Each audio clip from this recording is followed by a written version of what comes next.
How many hours did you spend in the weight room this offseason? And how many hours did you spend studying film? An hour of physical training might make you 1% better if you're lucky, depending on where you're at in your progression. Whereas an hour of mental reps, film study, playbook study can change everything about how you see the game. And it compounds over time too.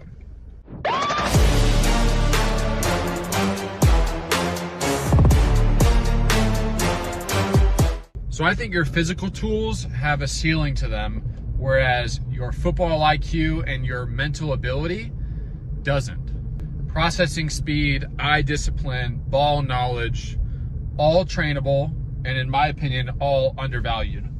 The QBs that last and succeed aren't always the most athletic. They're the ones who see it the fastest.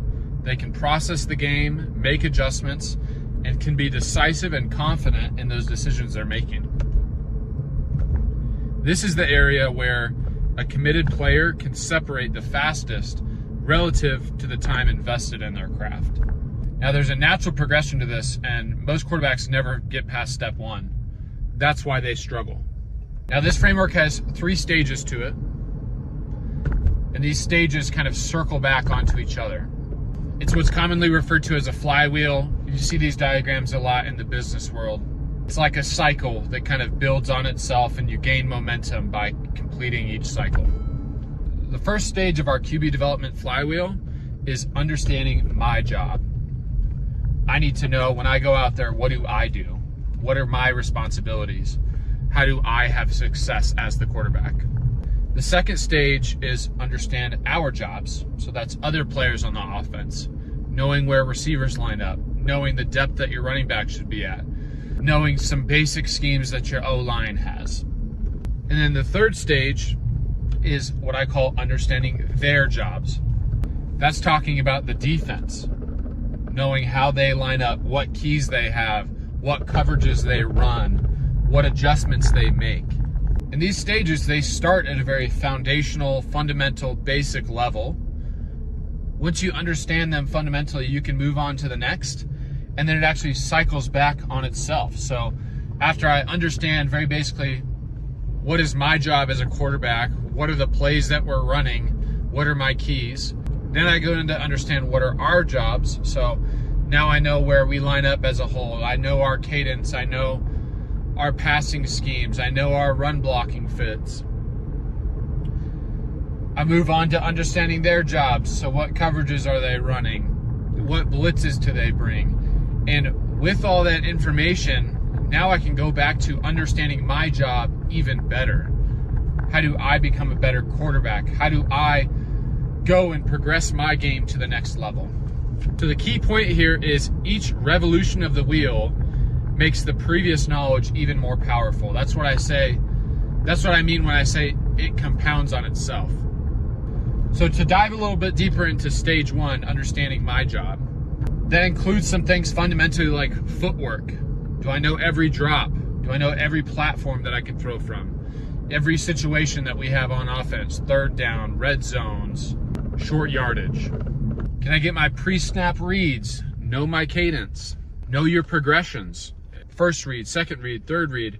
As you get deeper, you start to understand the why. You're not just memorizing, you're actually understanding your concepts. You learn your key assignments. What am I looking at before the ball snapped? What do I look at when the ball snapped? As you progress in the second level of the flywheel, maybe you start to think about and improve your eye discipline. Where your eyes go tells the defense everything. So as much as you can, how can you influence the defense to do what you want them to do so that where you want to go with the ball really opens up? And the honest reality is that most quarterbacks never fully master this stage, but they try to move on anyways. You can't shortcut this one. That's why it's stage 1. This is the foundation that everything else is built on. Stage 2, understanding our jobs. Now you expand your circle of knowledge outwards. Not only do you know where everybody lines up, but you know the route depths, route adjustments, option rules for each receiver. You can start to understand splits, why they matter, what the defense thinks when you hit certain splits. Are you trying to actually accomplish something, or are you trying to be a little bit deceptive? Where double teams form on given run plays. Now, why does this matter for you as a quarterback? When you know what your teammates are supposed to do, you know instantly when something is wrong, and you can fix it sometimes even before the snap. You become a coach on the field, which I believe is truly invaluable. And then what happens as you further your understanding is the game slows down, because you're not just processing your job on the fly anymore. You own the whole picture. Then there's stage 3, understand their jobs. Now you flip the lens entirely to the other side of the ball. You look at it from the defense's perspective. You look at how defenses align pre-snap, what their keys are, how they try to disguise certain coverages or certain blitzes. You can try to obtain pressure keys, what tells you a blitz is coming before anybody even moves. You learn and understand coverage concepts, cover 1, cover 2, cover 3, cover 4, cover 6, cover 8, 2-man, zone blitzes, man blitzes. And probably most importantly, you start to understand what are the strengths of each coverage or defensive look, and what are the weaknesses. How do you attack those weaknesses? Where does the defense want to take away? What does the defense want to take away from you? Where don't they want you to go with the ball? This is where football becomes a chess match. A QB who understands defensive concepts as well as their own isn't just reacting anymore, he's anticipating. So then after you meet each stage at the first level of the flywheel, it revolves back onto itself. You get into that second revolution. Now circle back. You return to stage 1 with a completely different lens. Now better understanding your teammates, now better understanding your own playbook, now better understanding what you're going to see defensively. Footwork now means more, because now you know what coverage dictates which platform you're throwing on. You even might have split footworks where if you get one look, you're reading one side of the field with a quick game footwork, but if you get another look, you're reading the other side of the field with a deep drop. Starting to unlock these more advanced concepts that you can never get into if you don't develop fundamentally and mentally in the quarterback game. Your progressions aren't memorized anymore. They make sense to you. You actually understand them based on what the defense gives you. These new responsibilities unlock naturally. You can adjust protections yourself, make checks and audibles. You can correct alignment mistakes pre-snap to avoid negative plays. You can identify where double teams come from against certain looks. And you elevate to the point where you're not only trying to play the best as a quarterback, but you can better inform other positions on the field of like, hey, I know this guy struggles to see the outside blitz. I'm going to tell him I know that his responsibility is to go reach that guy or to go slide out on an edge rusher. You give reminders, hey, John, number 7's yours here. And the beautiful thing about this is that just because you reached a new level on the flywheel, you don't automatically get assigned those responsibilities. You earn them by outgrowing the previous stage. And then picture as you continue to develop, you get into this the third revolution of the flywheel. Now you're potentially calling your own plays and making those checks at the line of scrimmage. You can go into meetings with your offensive coordinator, quarterback coach, head coach, whoever it is, and you can suggest new concepts. Hey, I know we have these 2 play schemes to beat cover 2-man. What if we take this third approach and unlock the quarterback rush? You can make suggestions that expand the initial playbook you had, and honestly, you became a coach's best friend, a coach's favorite quarterback. You're identifying coverage beaters in real time. Now, what it looks like without the flywheel is your quarterback who never gets past stage 1. You're always in your own head. You're still thinking about your footwork at the line instead of already being beyond that. It's already second nature now. You can't process more advanced things like safety rotation or leverages in coverage. Without the flywheel, you're a quarterback who can't help your linemen because you don't know the protection rules. You get to the line, you see a 2-high shell, and have no idea what it means for your read. The key here is you can't see what you haven't been taught to look for. This is the main reason why talent alone by itself, undeveloped, doesn't win at the highest levels. It can be amazingly frustrating to have a quarterback who's super, super talented, but continues over and over to read the wrong side of the field, or to throw into double coverage, or to take sacks. And honestly, these things become challenges that you can't overcome because you're constantly going against what works for a playbook and for a play caller.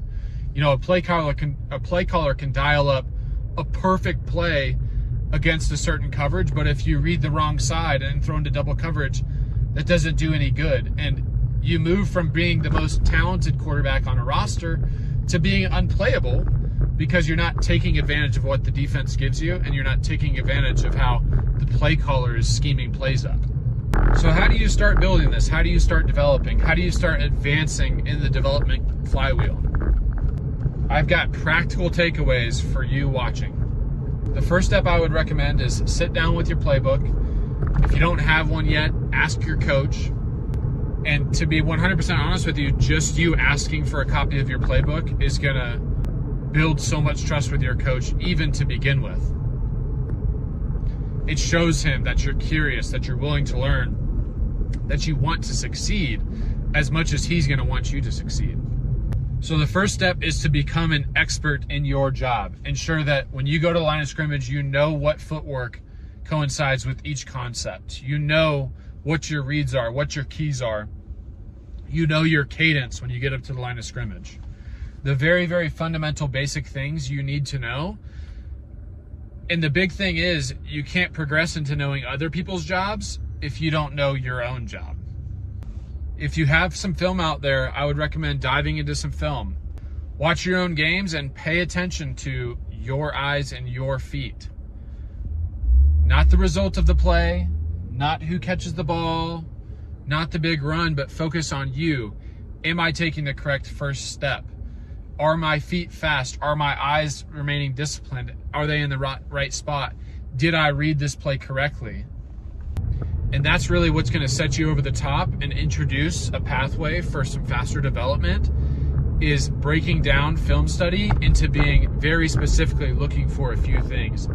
Because it's so easy to get lost in film study of just you're watching plays happen and you're not looking for anything specific. So you're like, yeah, I watched 2 hours of film and I really learned nothing other than like, wow, we throw the ball to our tight end a lot, or, oh, wow, Jimmy, when he gets the ball, he runs really hard.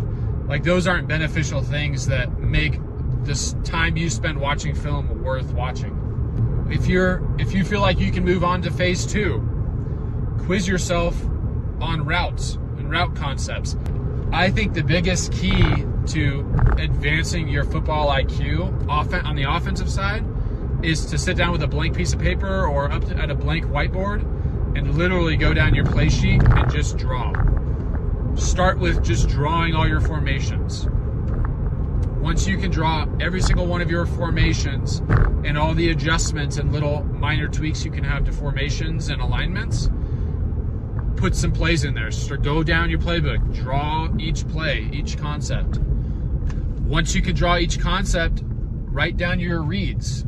Whether it's a split field read or a pure progression read, you'll write down, this is my first read, this is my second read, or this is where I work in middle field at open or 2 high look, and I work this side if it's middle field closed or 1 high look.